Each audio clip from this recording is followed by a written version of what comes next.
Hey everybody, welcome back again to National Freelance Business Week. We are going to spend a little bit of time today with a pretty awesome gentleman called John Healy. And I met him quite a few years back he worked with an organization called IPSY here in the United States doing some work around the freelance space. He spent, I think, most of his career with Kelly Services. If you guys know their world, kind of an interesting story there. I'm going to let him tell that. But one of the things I'm super excited about is him and I had a conversation last week, and so we squeezed him in because it's super valuable in that I know a lot of us as freelance business owners depend on marketplaces, or we're curious about marketplaces and we feel like we need to depend on them. It really, I think, depends on what our goals are in the way that we're building our business. We have MBO partners that has, underwritten this event, and they are, to some degree, they are a marketplace. They do some other things in their marketplace concept. And I think John is going to talk about that as well. So I'm going to go ahead and bring John on because he has the story so much better than I do. Very good. Well, thanks for having me on, Emily. I'm excited to Thank spend some you. time with your audience. Awesome. Well, I know you have a presentation and you have quite a bit of information to share with you. I'm going to go ahead and head off and hand it back over to you and give you your shared screen. Perfect. Thanks again. So Emily referenced, I spent much of my career at Kelly. I spent 27 years there, actually. So my role in the organization was essentially to disrupt Kelly. I ran, in the end, what we called the Office of the Future of Work.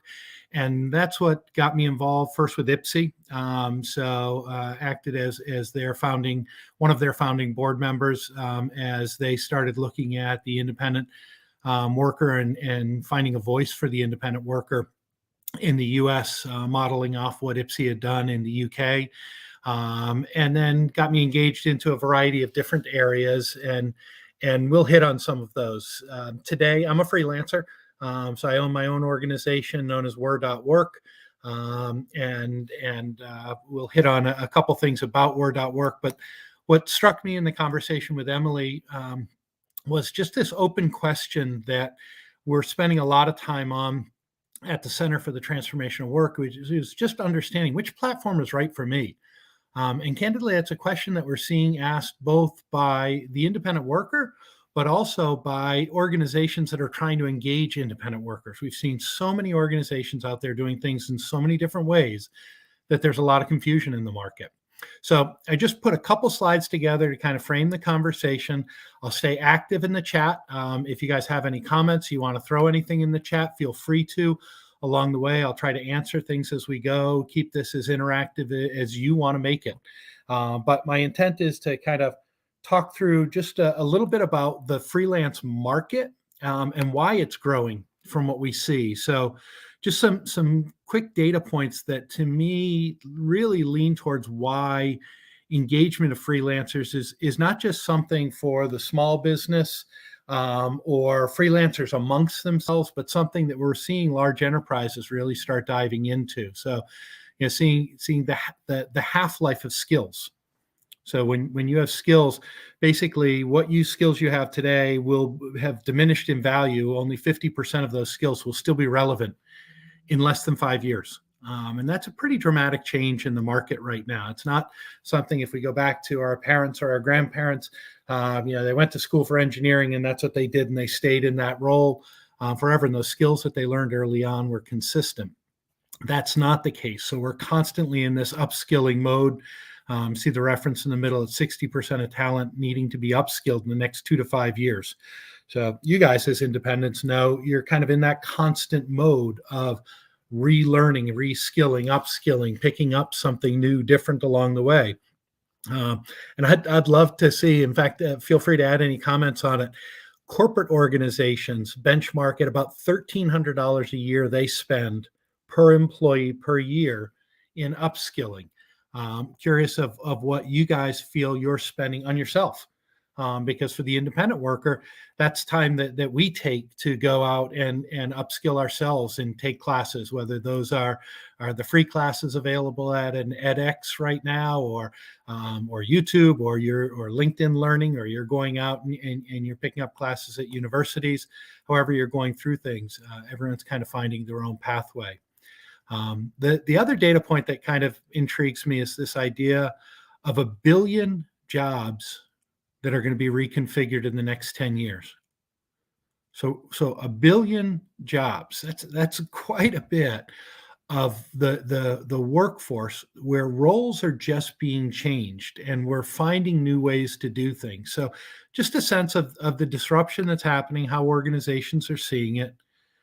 The Institute for Corporate Productivity is one of the groups that spends its time advising to the CHRO community, so the Chief Human Resources Officer. And I really like what they do is we've got all these thought leaders in the world who like to declare certain things, but what I4CP does that's very interesting to me is they take all of those claims of organizations and they measure it against their actual outputs. So their profitability, the product that they bring to market, what goes on in the organization to validate those ideas. And they're saying organizations that embrace open talent models are 3.5 times more productive than those that don't.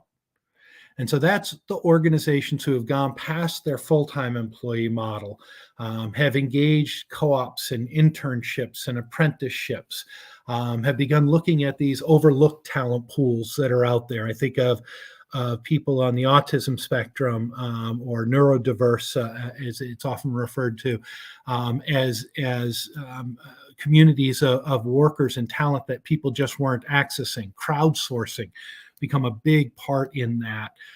Gig workers or freelancers, obviously a part of that.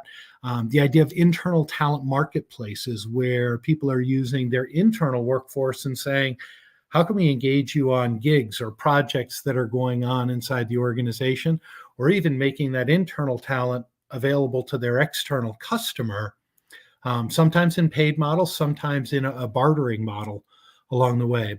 But net is, we're seeing organizations say there have to be different ways that we engage talent and go from this model where everyone sees things as scarce. We don't have enough people, there's not enough skill going on or skill existing in the market. How do we look at one where there's plenty of skills out there? I'm just not tapping into them effectively. And the technology in the market has really boosted that enablement for organizations along the way. So this slide is intended maybe just to get a sense of how the enterprise is kind of learning what's going on in the market, and maybe how this whole human capital management ecosystem is adjusting or shifting and integrating. So if we look at this very top bar of anticipate, assess, source, develop, engage, and embed, think of those as phases in the human capital ecosystem. And you think of the McKinseys and the Bains and the Accentures and the management consulting firms. They have traditionally spent a lot of time in that anticipating, do strategic workforce planning or assessing what is the makeup of your current workforce, what's it going to look like, where we're going to go. They've been working in that top left corner, and they're moving a little bit further to the right. They're starting to become RPO providers in some cases, or becoming a management layer that's overseeing the recruitment process or the contingent workforce process, the third-party management, doing decision trees for companies. And then in the far right, you see your traditional HR, ERP, so SAP, SuccessFactors, or Workday. They've really been about the embed, kind of managing that workforce, but they're moving a little bit to the left right now and saying, hey, we need to help you with the upskilling. We need to figure out the analytics and assess how to better engage that workforce along the way. And then you have this middle tier that's been your traditional staffing organizations, the Kellys and the Manpowers, the Recruits. Like in the US, thousands of organizations, a highly diversified industry that is doing the source, helping companies find the talent that they need along the way. But if we look at the bottom, what gets interesting to me is back into that technology side of things. In that first row of the tech, you see some of the various specialty firms that are popping in, a Burning Glass who recently acquired MZ, and or EMSI. They're a Moscow, Idaho-based firm that does human capital analytics in a really special way of helping uncover and unlock how data is being used to inform the way that talent is moving in marketplaces, where people are choosing to become independent workers, where they're choosing to be full-time employees, what occupations they're moving out of, what occupations they're moving into. So really helping you on that end. Gloat, one of those technologies that's really helping organizations who are trying to build that internal talent community, trying to understand all of the people that are part of their organization. So you just start seeing all these variety of specialty firms that are coming in. And then you see big tech, IBM and Amazon and Google and Facebook and LinkedIn, who seem to be kind of hovering and looking at the marketplace. You think of Microsoft having fully enabled now. So in Microsoft Office, if I want to go in and I want to build a freelance community and access freelancers, that platform exists within Microsoft. A lot of people don't recognize that it's there. They did it for themselves first internally, but they made it available. Facebook certainly, or excuse me, LinkedIn rather. If you go out there and you look, you'll see now in a profile that you can say whether it's a contract job or a full-time job, whether you're a freelancer, trying to bring a little bit more equity to the idea that being a freelancer and alternative work models are more of the mainstream than maybe people have recognized.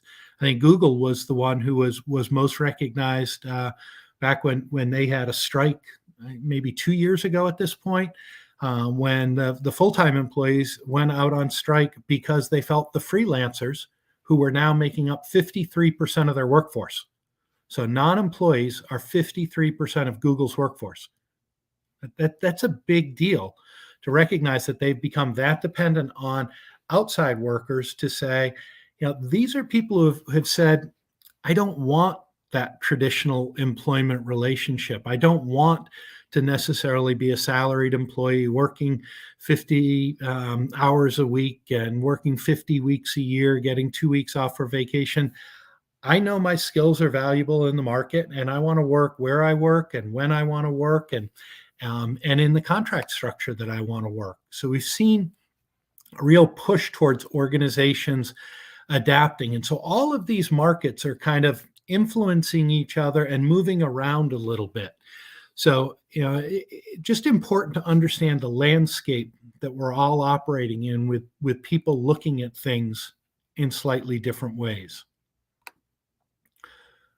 This slide, and again, maybe more detail than people are looking for right now, but just a sense of where some of that is about collaboration and partnership, of the acquisition paths. You're seeing large organizations acquiring smaller organizations or forming specific partnerships. You see the talent exchange being referenced in the top left between Eightfold and McKinsey, trying to match people as COVID hit and kind of facilitate some pieces around. Workday coming up with their talent marketplace and bringing things together that way. The MZ and Burning Glass acquisition that I referenced earlier along the way, or you see Pearson moving into the market. Pearson being one of the big education technology players who's out there, moving in to try to bring things a little bit tighter. And you see like Eightfold being in partnership with multiple people. So with Josh Burson, who was independent, then became part of Deloitte, now is back to being independent, but also being tied into TCS in what they're doing. So, and even back to McKinsey. So again, just very important to stay aware of how different people are trying to adapt into the market, are trying to figure things out, are trying to understand candidly what you want, what the independent worker wants to come into this market, what the full-time worker wants. Because as we hear so much about this great resignation and it gets advertised, my sense, and the more you read on it, it's that the worker has gotten frustrated with the traditional full-time employee model and is saying, I want to try something in a different way. I'm not comfortable. I was just So I'm one of 8 kids. I was telling Emily, I've got 28 nieces and nephews that are between the ages of 20 and 30. And so they're my focus group. And I had a chance to spend a fair amount of time with them over the Easter holiday. And the very clear message is I'll never go back to work for a company that wants me to be on premise just for the sake of being on premise. That this idea of being remote and having the flexibility to better balance work and life is something that's become very important. I like the idea of a salary, but I'd take less money to maintain that flexibility of working remote. And then we talk about the idea of being an independent, and you start recognizing a greater and greater percentage of that small group of people, my little personal focus group, who are making the choices to step away from large business into smaller businesses where they feel a greater sense of freedom, or to become truly independent and to work more of a portfolio career where they've got multiple different projects working simultaneously, which is exactly the path that I'm in right now. So this is, I think, the slide that maybe is the one that offers the most meaning for this group, and I'd love to get some feedback from you guys along the way on this. So Open Assembly is a group that I've had the great opportunity to spend some time together with. It was founded by a gentleman by the name of John Windsor. John is the visiting professor at the Laboratory for Innovation Science at Harvard. John he is a classic entrepreneur and business starter and author and writer, and he had done some work in the marketing and advertising space.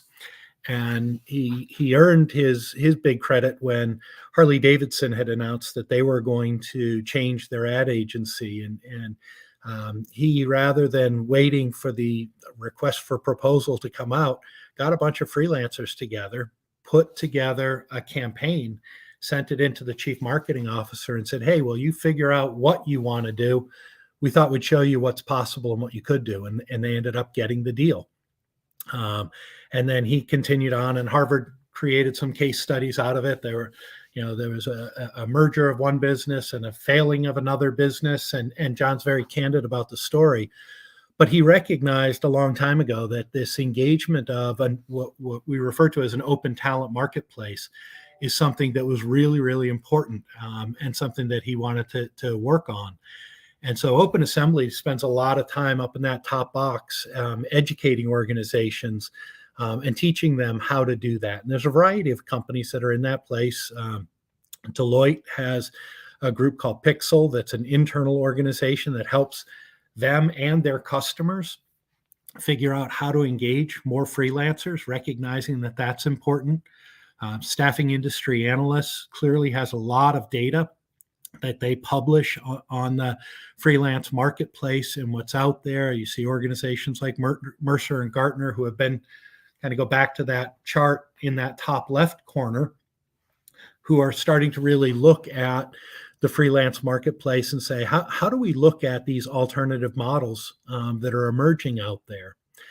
And then you start moving down into the organization and you start recognizing these different areas of the internal functions as both the client and as support that are going on. So the digital organization inside a large business clearly has demand that they're trying to meet. They're frustrated by their HR organization and saying, your talent acquisition process isn't getting me what I need. Or maybe it's their procurement organization that's creating contracts that have worked really well for temporary labor, worked really well for bringing in a Kelly or a Manpower or small staffing agency.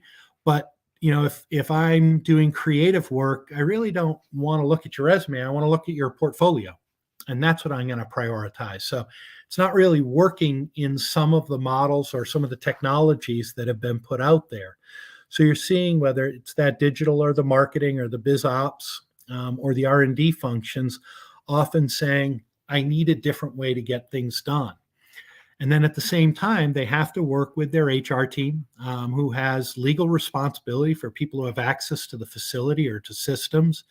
Legal wants to protect IP, or at least understand who has control of it for sure.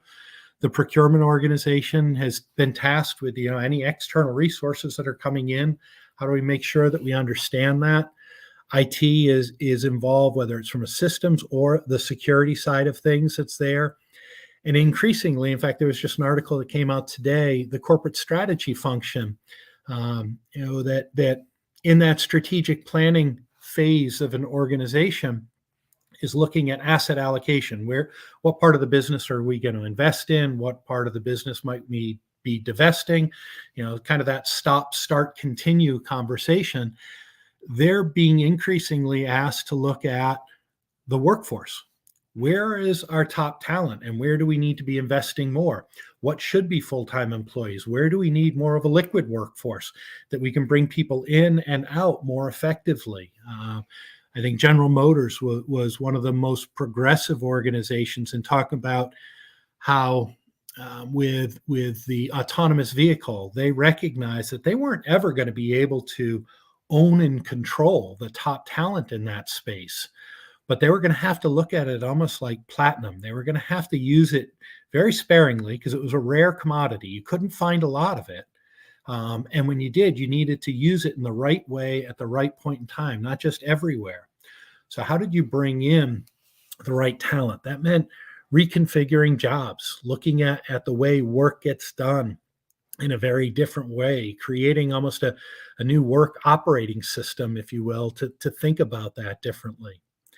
And then you start looking at all the technology that's being used, these tools that are being used to remove friction from the process. And you have companies like Worksome and Utmost who are absolutely disrupting the way traditional VMS or vendor management software has been used, like a Fieldglass or a Beeline. They're helping companies say, instead of just managing your temp labor, here's a way to look at all of your external workforce and maybe how do you merge it also with your internal workforce so you can assess things collectively. Emily referenced MBO as one of the sponsors here. They're really helping in the compliance side of things. All the businesses are pretty anxious about making sure that they don't end up in the newspaper for the wrong reasons. So how do they make sure that they pay their workers the right way? How do they make sure that they're classified the right way? And that changes based on where the worker is based. It changes based on the geography that you're in, the tax rules that are there. How do you make sure that the invoicing is taking place effectively? And so you have these compliance organizations that are popping up. It's an area actually that there's been a lot of venture capital money popping into, even an organization like Deal that you've just seen suddenly emerge into the market, opening a variety of different areas there. You see the companies that are doing all the background screening and background checking that, I'm sure is a point of frustration for many of you. Okay, now we got to go get a background check. And it takes, weeks upon end to get through that process, whereas it's the same information that's being verified. Your education credentials have largely been the same, or it's only additive. Nothing has been taken away from your education or your work history. It's maybe just what else has happened in the last 6 months or a year since something went on. So you're seeing some Web 3.0 tools. So think of blockchain-based technology coming in here that will allow that background check to be something you can own and control. So how can I distribute that directly? How can I have that in my digital wallet on my phone so that I can pass it directly to a customer when there's need there? So the business wants to say, how can we enable that a little bit more effectively? Cloud Desk, really cool tool from one of the outsourcing companies called UST that is setting up VDI, so video direct interface, so kind of a VPN type solution, so that for all those workers that there's a data security concern that's out there with access to information. How can I provide a secure connection into the information you need access to do work for an organization, particularly if you're a software developer or doing software tests for them, and help make sure that that's being done in a secure way without adding significant cost to your operation. And then the collaboration tools of, whether Slack is a tool I love to use that's out there. ClickUp is another one, but Box and Dropbox, there's plenty out there along the way. And then I'm going to go to the bottom and come up into the center. At the bottom, we start looking at all of these tools that are and organizations that are emerging, focusing on digital freelancer education and supply generation.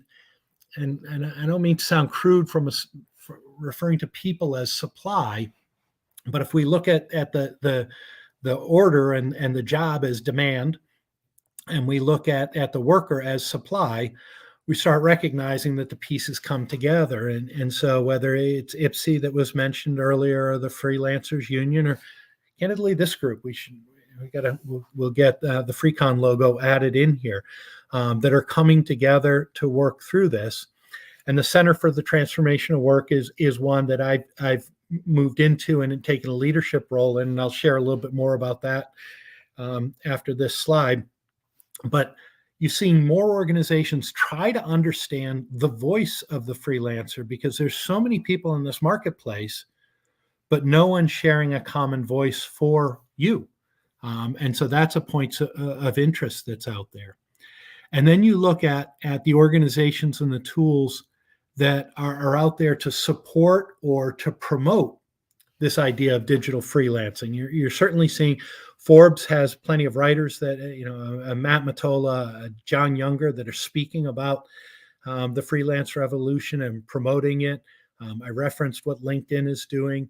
The upskilling movement. You could look at Amazon Web Services and the number of people that have gone out to AWS for training is incredible. Now, the training they did was very specific for AWS, and they created essentially a marketplace of available talent that knew their product and their tech stack, that in turn enabled more people to do development in AWS, which then sold more AWS hosting of the platforms that they were built on.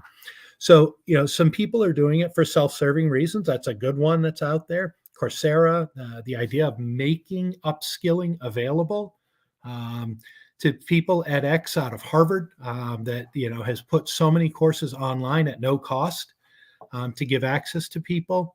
You see different groups creating community. Clubhouse, I find to be a fun one, just because it's purely audio, and it's slightly different than what's out there. And then co-working, we're seeing places, whether it's a WeWork or Yan, or there's a new organization called Mothership that is combining the platform for engaging the worker, but also providing a virtual workspace and physical workspace for the freelancers that they engage. Kind of a unique offering that we're seeing pop into the marketplace. And then you start looking at all the tools that are available for freelancers, and to make it so that I can get through things more effectively. Is it QuickBooks or Expensify that you're using to get through things? Or are you using Stripe or PayPal to make sure that payments are being received along the way?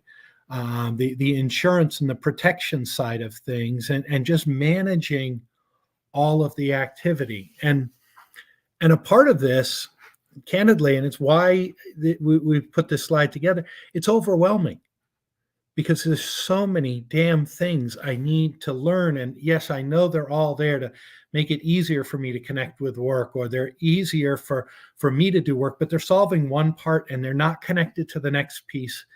And sometimes it just becomes too difficult to get through things. And so what you're seeing in this middle group is this set of marketplaces that are making very deliberate efforts to try to bring more and more of these pieces together to streamline it.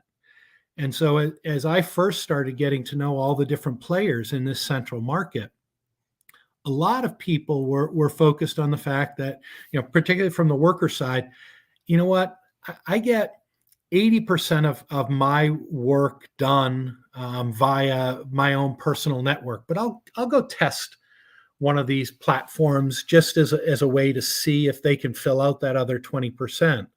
And just to the question on the screen, absolutely, we can make this slide available. My contact information will be up at the end of this. Anyone can have it. And then actually, if you go to the Open Assembly site, so openassembly.com, there's a broader slide that hits up on the 800 plus platforms that are there. So this is actually a really small microcosm of how many people are out there. But these marketplaces are saying, I need to make this more efficient. I need to start bringing things together.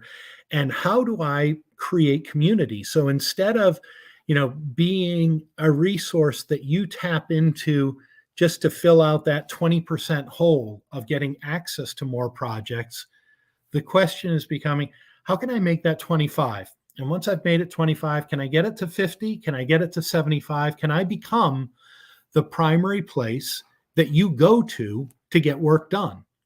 And can I have all of those resources plugged in so it connects in to the end clients and gives you access to opportunity, that it connects into the client system so it's convenient for the client? But how can I also connect into your work system? And one thing that's very clear is amongst the freelancer community, there's not one persona to match. Not everyone on this call is earning $100 an hour doing software design. Not everyone on this call is working 4 different opportunities simultaneously and delivering packages in the evening and upskilling in between. But both of those personas likely do exist on this call. And so everyone's kind of finding what their piece is. So you're seeing this migration of, the general business marketplace of what's out there. You're seeing absolutely specialty groups, and you're seeing some that are moving from time and materials into more of an outcome. So, just pay me for the result versus paying me for the number of hours that I'm working along the way. You're seeing a big focus moved into the D&I or DE&I space of trying to say, okay, how do we engage more diverse communities? One stat that's come out is that you have, and I'm going to get the numbers wrong, I know the gap, but in the creator economy, 8% more minorities, specifically African-American minorities, operate in the creator economy than they do in the traditional employment economy. So all those companies who are saying, I care about diversity, but haven't engaged the creator economy are really demonstrating that maybe they don't understand what's going on in the marketplace. So what we're looking at with all of this is this ongoing effort to figure out how you bring things together. And that leads to maybe the next slide that's in there, which is a little bit about the Center for the Transformational Work. So this is a group that we created. So it's a not-for-profit organization. It's a 501c6 not-for-profit. And the intent is to create an inclusive community of individuals and organizations committed to transforming work for 1 billion people by 2025. We're very straightforward in what we're trying to do. It's a group that comes together on the first and third Thursday of every month at 12 noon Eastern. We spend an hour of time. There'll be anywhere from 25 to 100 people that will join the call every week. The URL, I think, is the slide uploaded. It's up in the top corner, but it's transformationofwork.org. If you want to go out there. But we'd welcome anyone coming out. Individuals can join the organization at no cost. Organizations that want to market and promote themselves, they pay a fee. And it ranges from $1,000 for a small organization up to $25,000 for the larger organization. But as an example, tomorrow's call is going to be a conversation about standards. So we've got some large businesses coming in. So large enterprises, we have a series of those platform organizations that are coming in. And we're going to talk about standards related to identity. What do we have to do to start really making sure that we know what we're doing to establish identity, and that you're getting the individual that claims to be who they are, and that matches up. We're going to talk about payment standards. What should those be? And we'll talk about billing standards. What do those need to be for the organizations to make sure we do it? And what do we need from organizations to make commitments to as we work at this? And an example we'd give you is, if you go out to the Center for the Transformation Work, if you go to our website, you'll see a focus on Ukraine on the homepage right now. We've been collaborating with an organization known as Remote Ukraine, who is trying to provide access. There are 500,000 freelancers in the Ukrainian marketplace. It's a big number, 500,000 in a population of roughly 20 million. People are freelancers, and Iman, who leads Remote Ukraine, based out of the UK, his COO is Ukrainian, Igor, and they just transformed their business right away to be a platform and a marketplace to post jobs available for people who wanted to hire someone from the Ukraine, and for Ukrainian individuals to put their jobs or put their profiles up.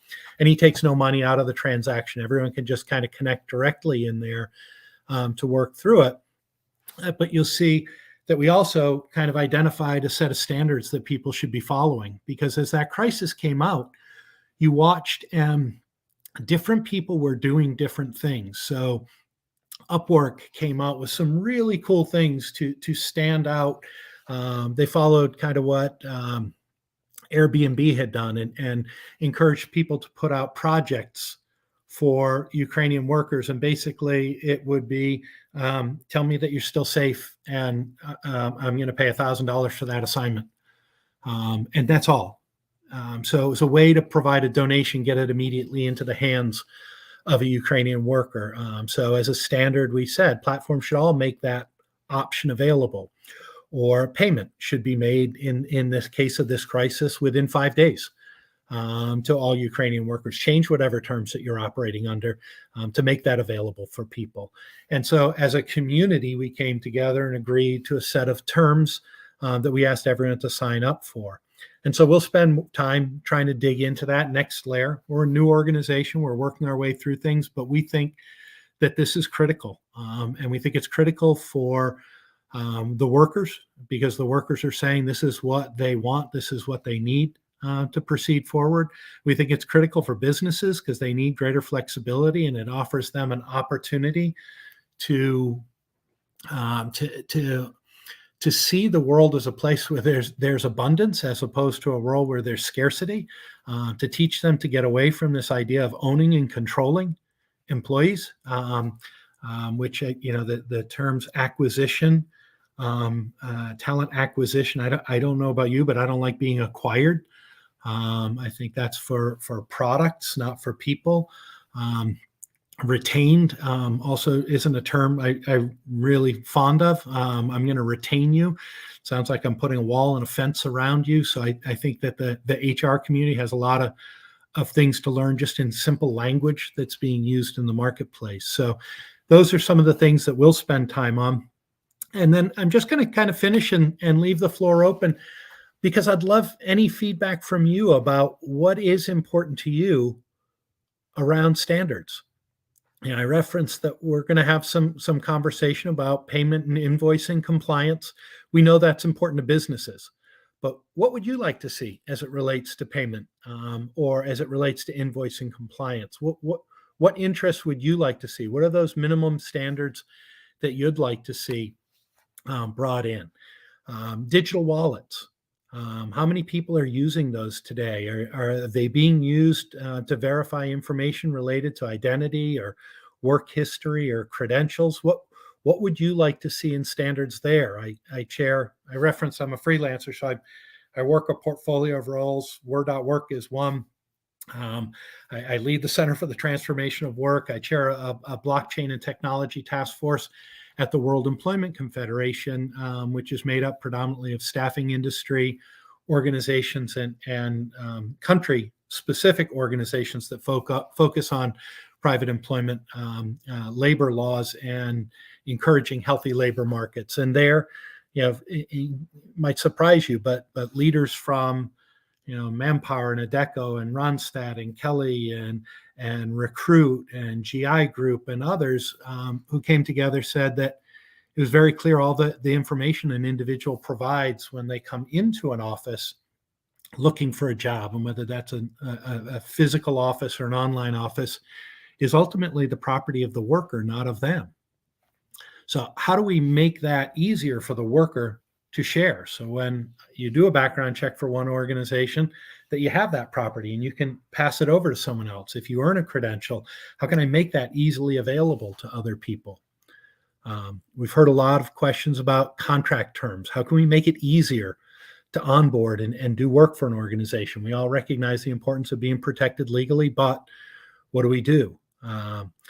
There's an article from Marshall Steinbaum that they came out recently about the importance of maintaining independence and control over work to prevent, if that's not there, then antitrust legislation can start coming into play. So how do we take action on our own as a community versus waiting for government officials in any of the countries that we live in start making rules about how we can and can't behave? I mean, we've seen with AB 5 how awful that turned out. I mean, we've had more exceptions into it by the time it was put into act than could possibly have been thought of, and we know that it's a mess. So how do we clean that up as we go? What would you like to see be completely transparent in these communities? I think of crowdsourcing, great opportunities for people to try out some of the new skills, but would you like to know what the probability of winning a crowdsourcing contest is when you go in? And what would you like to see? What would you expect regarding data ownership or data sharing, IP ownership or protection? Are there specific enablement services that you'd like to see if you went into a community? Do you want them to all have some kind of connectivity into your banking system? Do you want them to have connectivity into a CRM, or have a CRM that's available to you to keep track of your leads so that you can work through things? And then ultimately, advocacy is a real big issue, in my opinion. Is there social protection that you feel is important to you? We saw in the U.S. When COVID came about, we saw payouts to independent workers for the first time. Our unemployment system is not set up to handle that. I haven't talked to too many independents who actually got money out of it. It was declared in the regulation that passed through, but clearly our labor laws have a long way to go to create that. Or are these areas that you just want people to stay away from and just let me do my own thing, and we'll see what happens, and I'll work it on my own. I don't need anyone becoming a voice for me. So I want to just pause there and see if there's any reaction. I'll look for the comments of the chat anywhere along the way.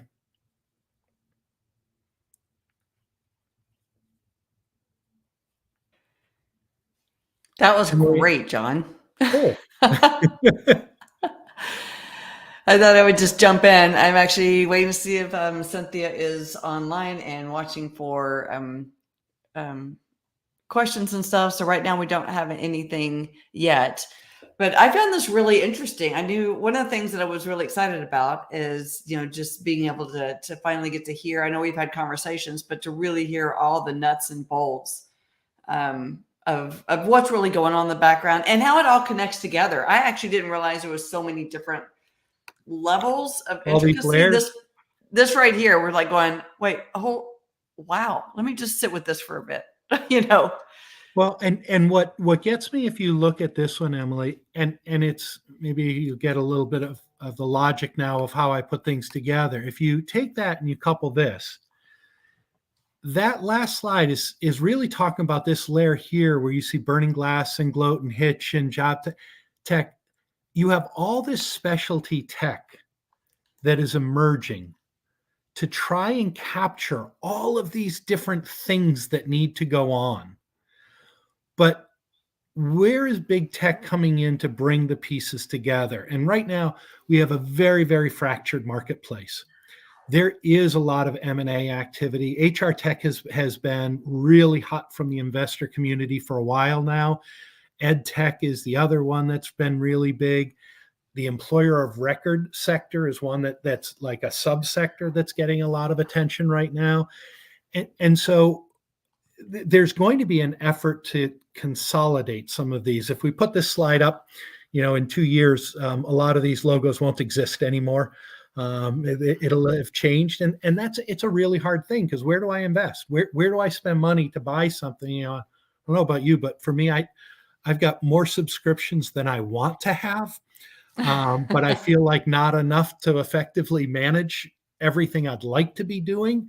But you just have to be smart about how you approach things and what you try, and that to me is one of the big values of community is, okay, which ones are working?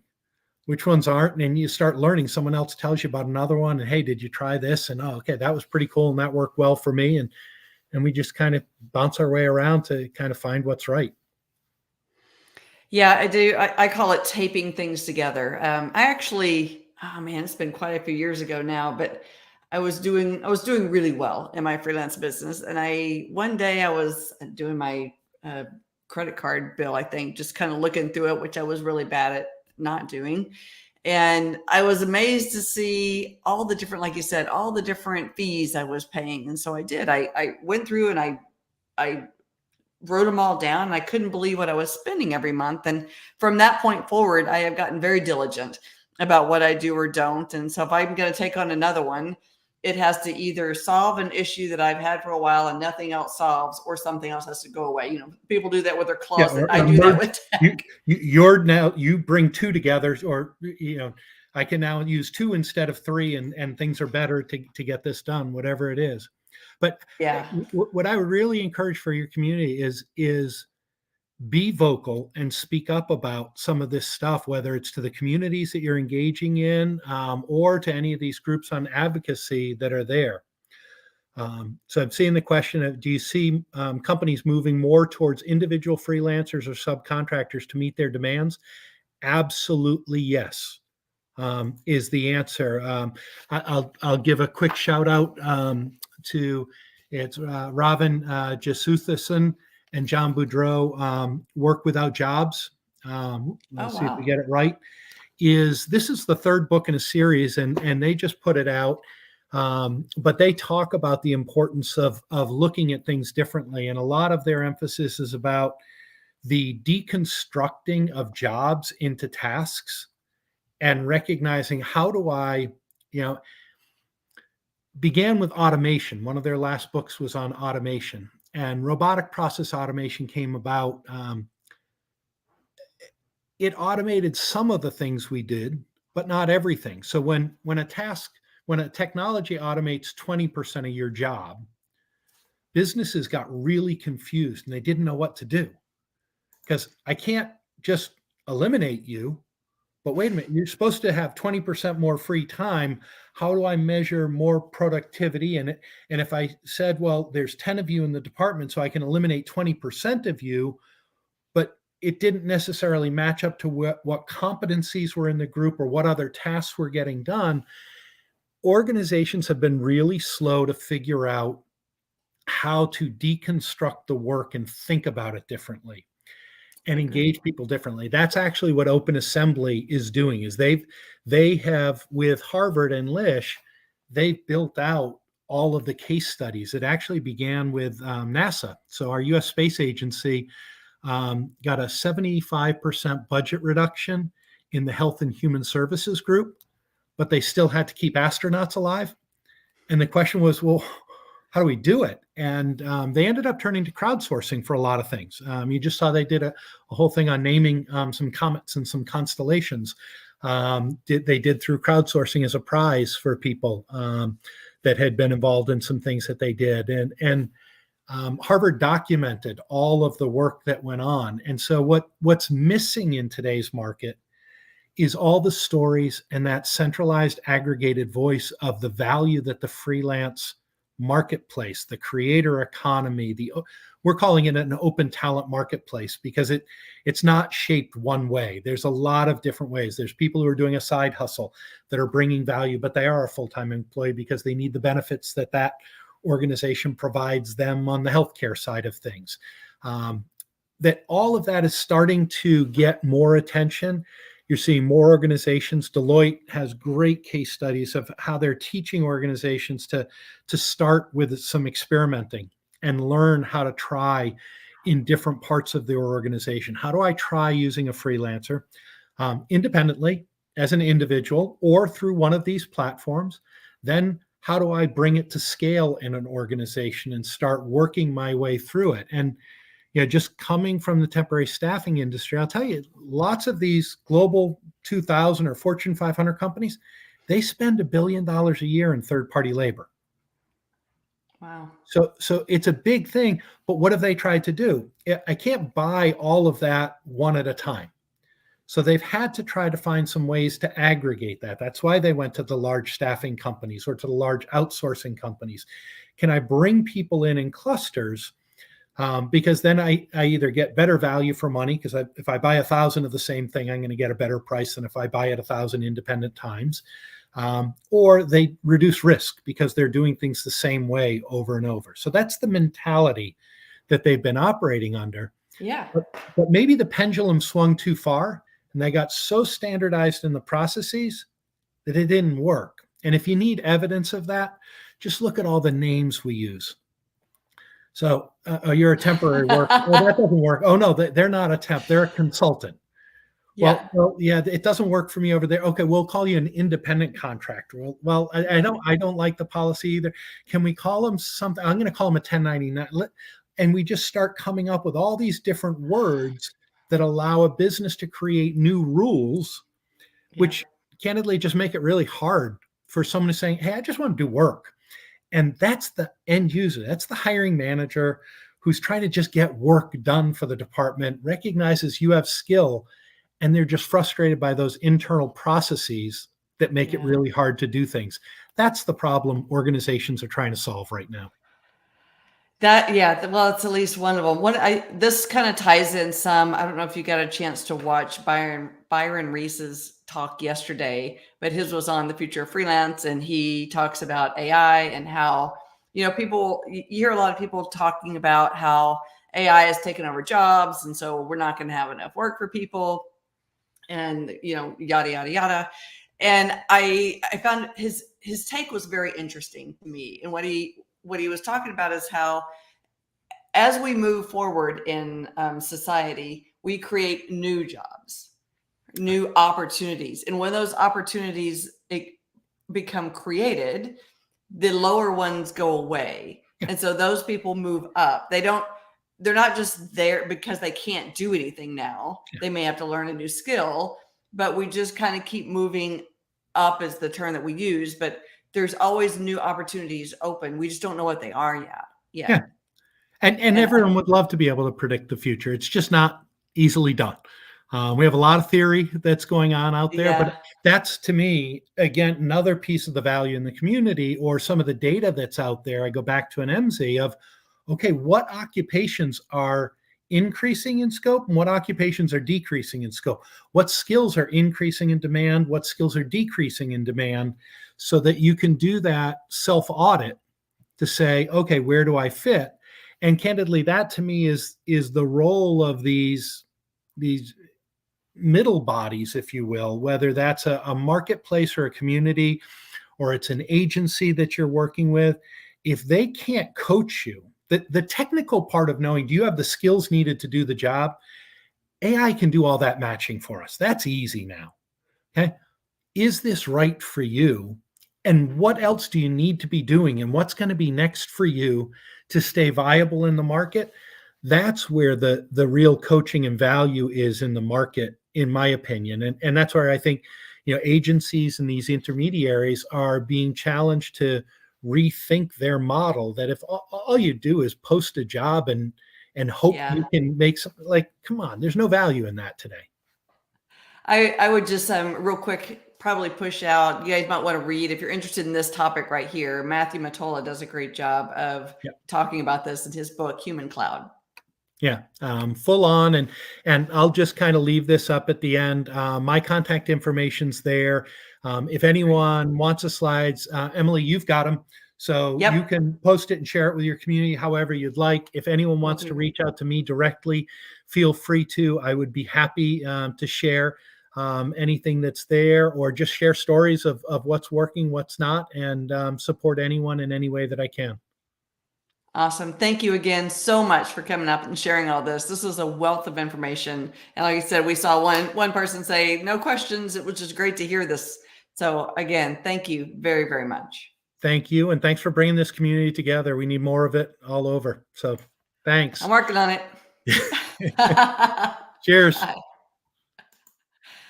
All right, guys, we have another close to a day. Thank you so much for sharing your day with us. And I hope that was as interesting to you as it was for me. So tomorrow, Wednesday, we have coming up, start of the day. I'm going to do a quick recap. I'll be checking in overnight and first thing in the morning of what our cities are doing locally and give you a recap on that, as well as just chat about tomorrow. So we're going to start the day off with that, and then we'll go straight into Pamela Slim. I think she comes on about 10:30 tomorrow morning, 10:45. And from there, we jump into a talk with George Gendron, which is the the creator of Inc. magazine and Inc. 500, and a few other things. He's been one busy man in his life. And then from there, we have Candy Phelps. And oh my goodness, I can't believe I'm forgetting her name. One more person. The 20th. Candy Phelps' one-day website, and then How to Eat Your Cookie Right, which is, I believe it's Ken. So I will be meeting you guys tomorrow in each of those sessions. If you have not already, then definitely spend a little bit of time, go through and find some people and to connect with, ask for some talks, some meetings with each other, make those connections, make this time that you're spending inside of National Freelance Business Week as useful as possible. And hopefully you can walk away with more than just skills and actionable items, but also new people that you have met. And I will leave it at that. See you guys tomorrow.